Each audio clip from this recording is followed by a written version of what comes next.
नमस्कार दोस्तों, स्वागत है आप लोगों का हमारे चैनल मैथ्स मेकर में। तो चलिए आज का क्लास स्टार्ट करते हैं। कहीं भी किसी प्रकार का कोई भी दिक्कत हो कमेंट करके ज़रूर पूछिएगा। ये आपका अपना चैनल है मैथ्स मेकर और एनटीपीसी ग्रुप डी और आरपीएफ कांस्टेबल का तैयारी कर रहे हैं तो ज़रूर हमारे साथ जुड़ें।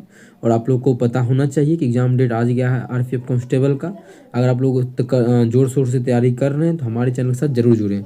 इसमें आप लोगों को प्रीवियस ईयर करवाया जाता है। अगर आप लोग सीबीटी 2 का तैयारी करना चाहते हैं, एलपी का, आरआरबी जेई का, सीबीटी 2 का, मैथ का, तो भी आप लोग हमारे चैनल का सभी वीडियो देख सकते हैं। इससे बाहर पेपर नहीं जाएगा। आप लोग देखिए, विश्वास कीजिए और आप लोग को ये विश्वास आप लोग को कायम रहेगा। एलपी और टेक्नीशियन आरआरबी जेई का एग्जाम सीबीटी 1 का हो चुका है, उसमें आप लोग को सभी क्वेश्चन अपनी क्लास से ही देखने को मिला होगा। तो चलिए हम लोग पहला क्वेश्चन से स्टार्ट करते हैं आज का क्लास। तो पहला क्वेश्चन हमारा ये रहा। सभी क्वेश्चन बहुत ही अच्छा लेवल का है, इससे बाहर आप लोग को क्वेश्चन देखने को नहीं मिलेगा। क्या है क्वेश्चन? 14 सेंटीमीटर त्रिज्या वाले एक वृत्त की परिधि में वृद्धि ज्ञात कीजिए। हमें वृद्धि ज्ञात करना है।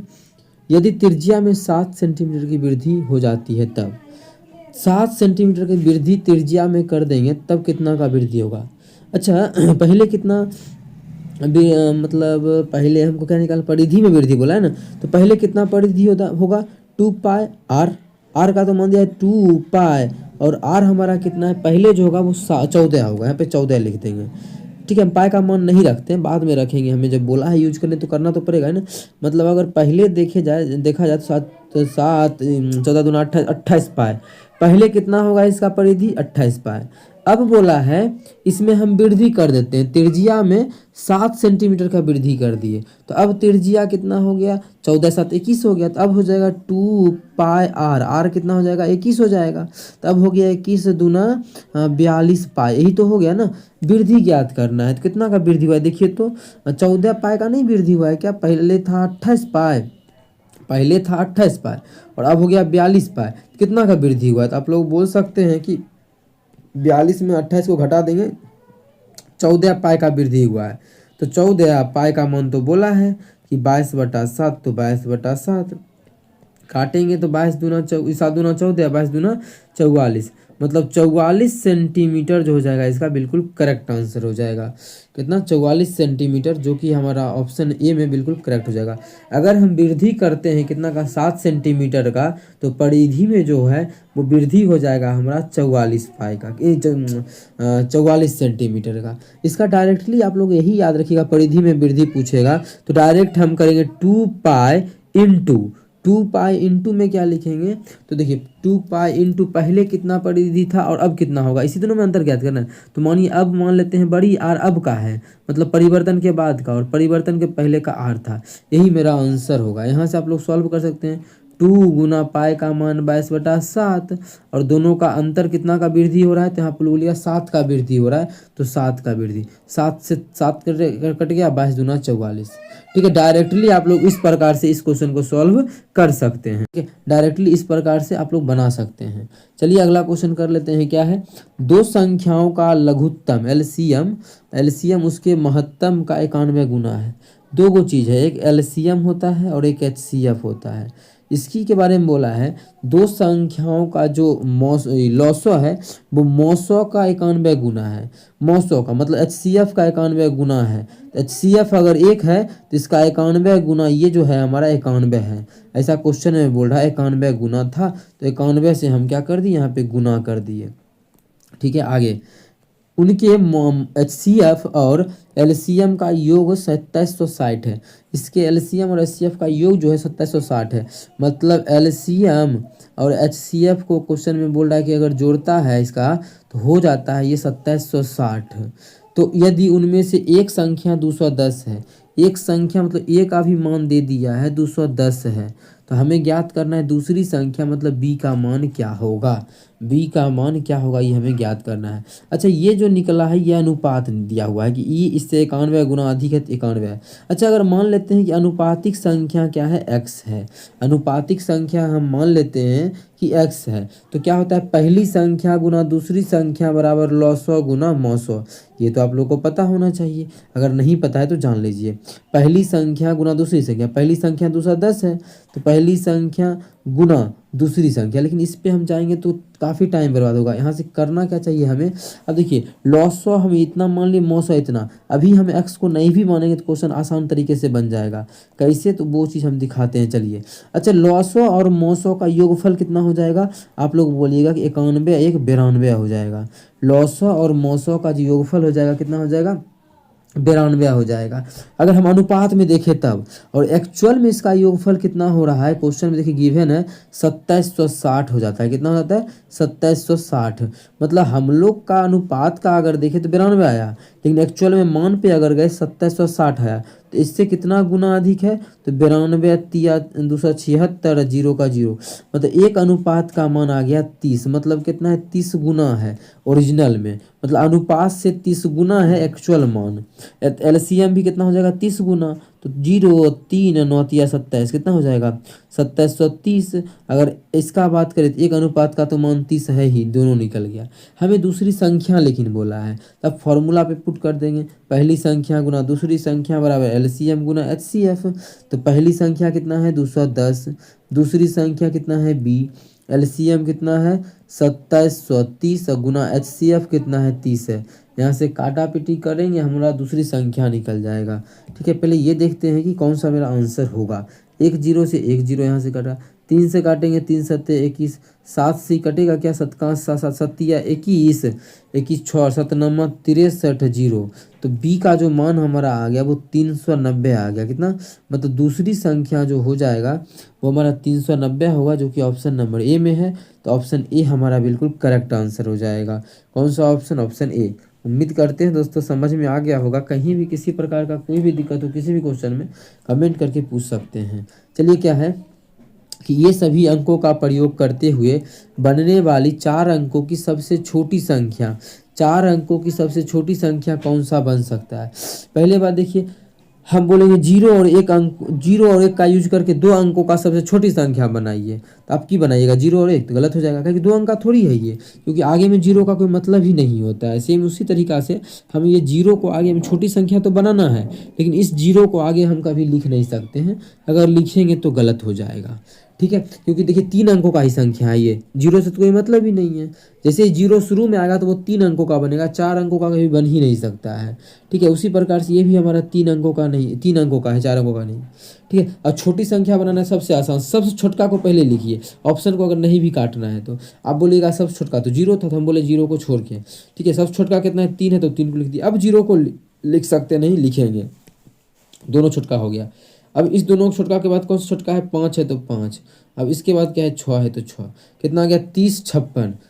30 56 हमारा ऑप्शन नंबर ए में है, तो ऑप्शन ए हमारा बिल्कुल करेक्ट आंसर हो जाएगा। कौन सा ऑप्शन, ऑप्शन ए। चलिए अगला क्वेश्चन है, राधिका किसी कार्य को 15 दिनों में पूरा कर सकती है। राधिका जो है किसी काम को 15 दिनों में पूरा कर सकती है, और ऋषि उसी काम को 30 दिनों में पूरा कर सकता है। ऋषि जो, राधिका को हम आर ए कर देते हैं, ऋषि को आर आई कर देते हैं, 30 दिनों में पूरा कर सकता है। ठीक है, राधिका अकेले कार्य शुरू करती है और 2 दिन के बाद कार्य छोड़ देती है। कार्य तो शुरू करती है अकेले, लेकिन क्या करती है, 2 दिन के बाद छोड़ देती है। कौन, राधिका। मतलब राधिका जो है 2 दिन ही काम की, यहाँ लिख देते हैं, याद रहेगा ना। 2 दिन के बाद वो कट्टी कर ली, मतलब 2 दिन के बाद काम छोड़ दी।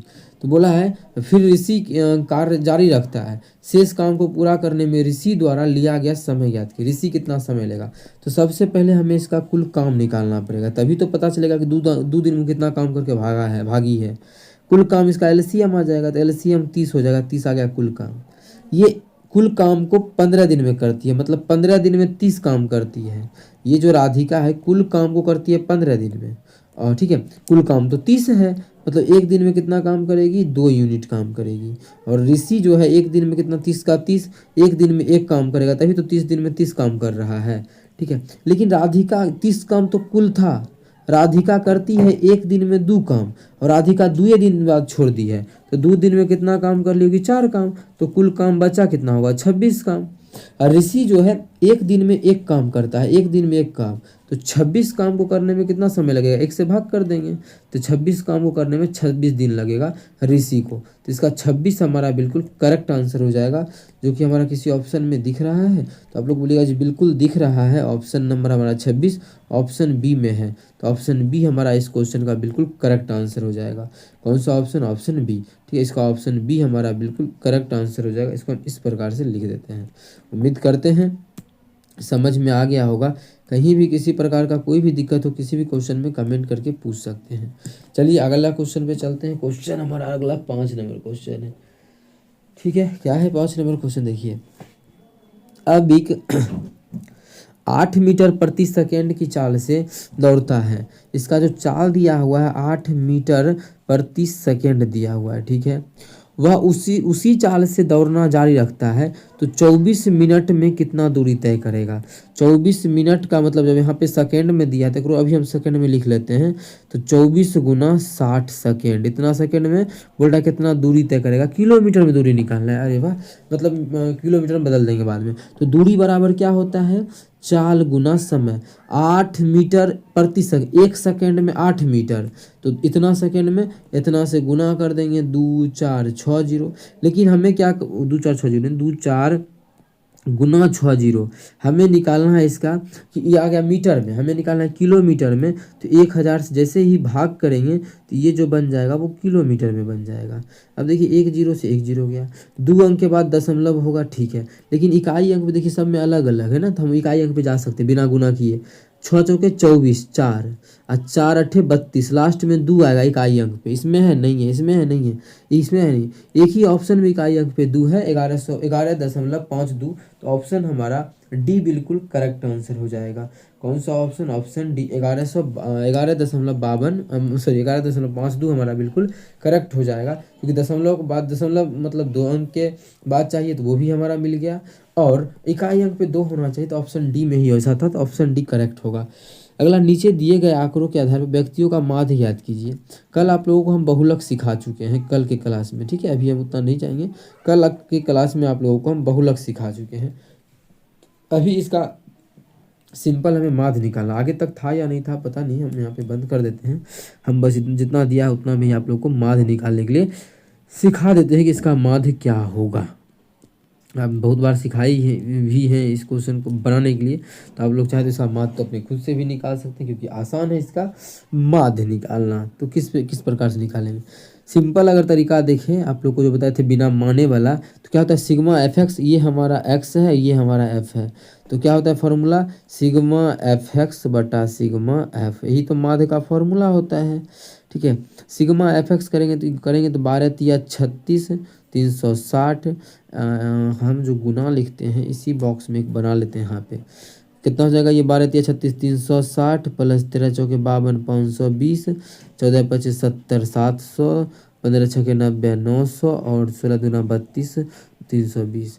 लास्ट में 0 तो लिख देते हैं, और कितना आएगा 2 2 2 2 2 2 4 4 6 10 10 के 0 बाकी 1 1 3 1 4 9 4 13 9 4 13 13 और 7 20 20 5 25 25 3 28, ये 2800 आ जाएगा।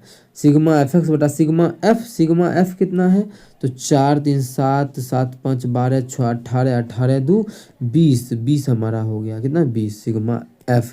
0 से 0 गया, 2 से काटेंगे तो 14 दूना 28 0, मतलब इसका जो माध्य आ जाएगा वो हमारा 140 आ जाएगा, जो कि हमारा ऑप्शन नंबर बी में है। किस में है, ऑप्शन बी में है। तो ऑप्शन बी हमारा बिल्कुल करेक्ट आंसर हो जाएगा। कौन सा ऑप्शन, ऑप्शन बी। पूरा का पूरा सॉल्यूशन आप लोग को हम करवा दिए, कहीं भी दिक्कत हो तो पूछिए। बहुत भी टीचर आप लोग को ये भी बता सकता है मानने वाला, तो वो भी आप लोग को हम सिखा चुके हैं। ऐसा नहीं कि वो नया है तरीका आप लोगों के लिए, हम आप लोगों के लिए आप लोग को जो है उस तरीका के लिए भी तैयार कर चुके हैं। कैसे वो तरीका अगर यहाँ पे बताना चाहे तो जो मन कर, देखिए माध्य जो होगा इसी में से कोई एक होगा मेरा, आप लोग को जो मन करे वो मान लीजिए, जो मन करे माध्य वो मान लीजिए, उस तरीके से भी आंसर आ जाएगा। ऐसे भी यहाँ देखिए कितना नंबर है टोटल, हम देखें तो 20 गो है। 20 गो जब है तो माध्य, चलिए इसमें हम गैप देखेंगे तो गैप कितना का है, सभी के बीच बराबर का का है क्या, 20 से 30, 30 से 40, 40 से 50, 50 से 60। जब अच्छा चलिए इस तरीका हम बता रहे थे कि अगर गैप बराबर हो, टोटल 20 गो संख्या था। अब 20 में आधा करेंगे 10, मतलब बीच में कौन सा आएगा, तो आप बोलिएगा 2 गो नंबर आएगा बीच में।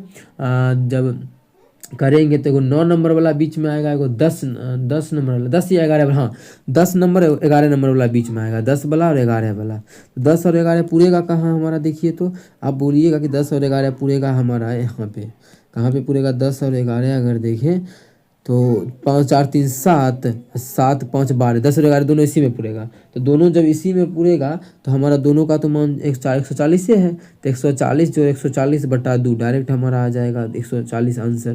दोनों को जोड़ के 2 से भाग करेंगे, 280/2। उस तरीका को ध्यान में नहीं रखना है तो एक और तरीका, चलिए उतना तरीका क्या बताना, चलिए यही तरीका को याद रखिए, ज़्यादा सही है। और आप लोग को एक मानने वाला तरीका बताएं, अभी नहीं बताएं, किसी और क्लास में बताए थे, उस तरीका को याद रखिएगा। अगला है 5 वर्ष के बाद मयंक की आयु अपने पिता की आयु की 3/5 भाग होगी। ये मयंक है और ये मयंक के पिताश्री हैं।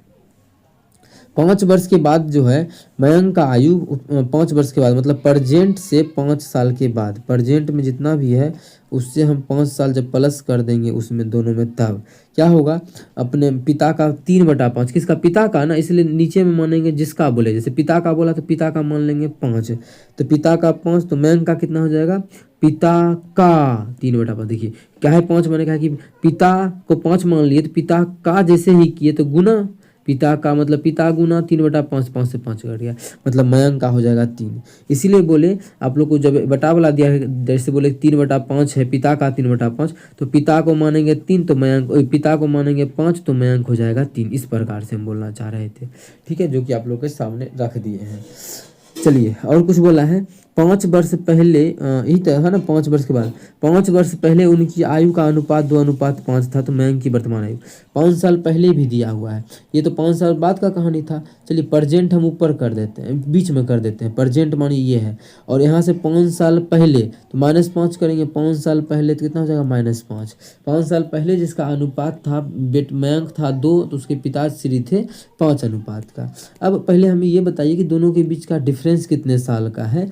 अगर हम देखें डायरेक्टली यहाँ से लेके यहाँ तक का, तो बोलिएगा 10 साल। कैसे, ये प्रजेंट मानिए 2025 चल रहा है, तो 5 साल पहले मतलब 2020 और 5 साल बाद मतलब 2030, तो 2030, तो कितने साल का डिफरेंस हो गया, 10 साल का हो गया ना।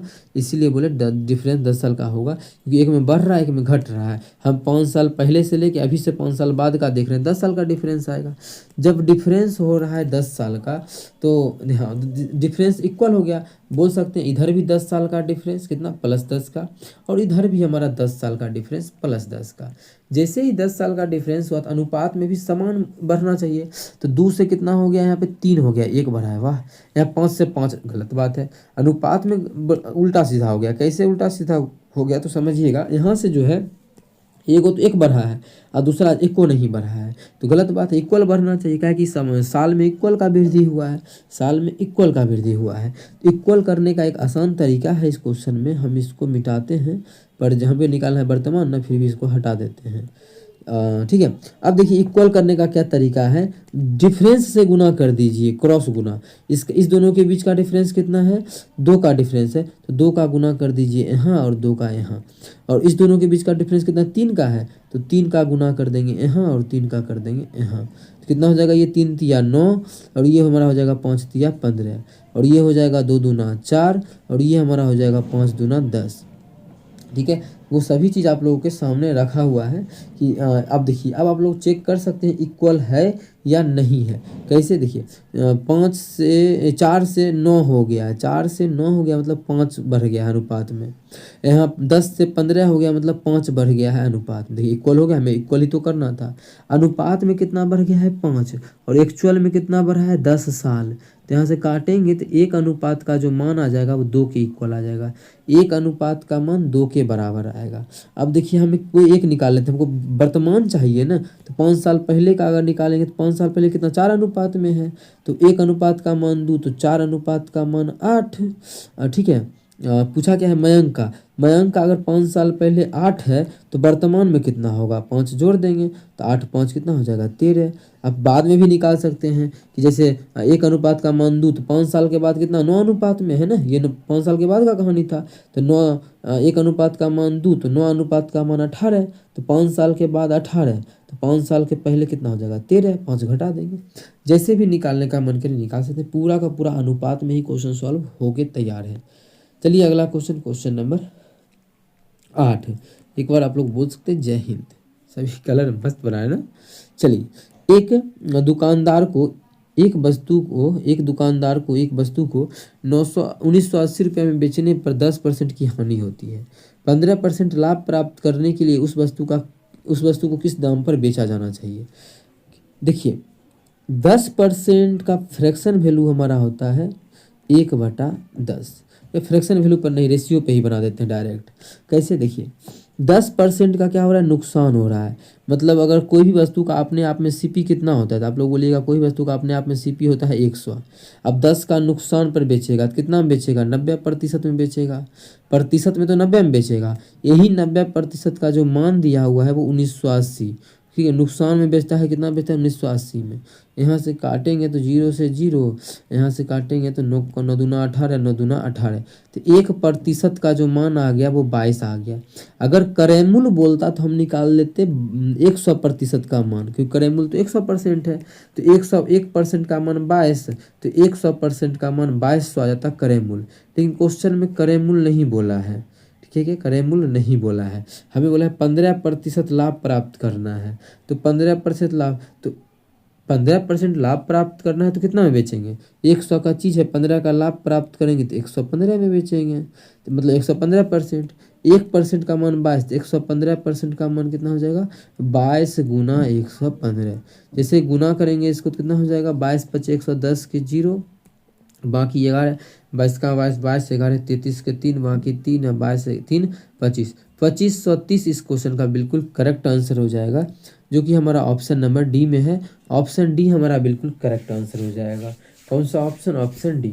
ऐसे भी रास्ता में ही लग रहा था कि ये दोनों ऑप्शन नहीं लग नहीं रहा था, डायरेक्ट कन्फर्म हो गए थे नहीं होगा। क्यों, क्योंकि देखिए करेमूल ही जब आ गया 2200, जैसे 1% का मान 22, तो 100% का मान 2200, तो ये कभी हो सकता है क्या लाभ करेमूल से कम, करेमूल से कम में बेचेंगे तो कभी लाभ होगा, नहीं होगा। तो ये कम ऑप्शन में था, तो ये दोनों तो होता ही नहीं, बचा ये दोनों, तो इस दोनों के लिए हम निकाल लिए, ठीक है। इस दोनों में भी जैसे ही यहाँ पे आया तो 5 दूना 10, लास्ट में 0, लास्ट में 0 इसी में था, तो यही मेरा आंसर होगा। सभी चीज़ को अस्थिर से आप लोग समझिएगा तो अच्छा क्वेश्चन को सॉल्व कर पाइएगा।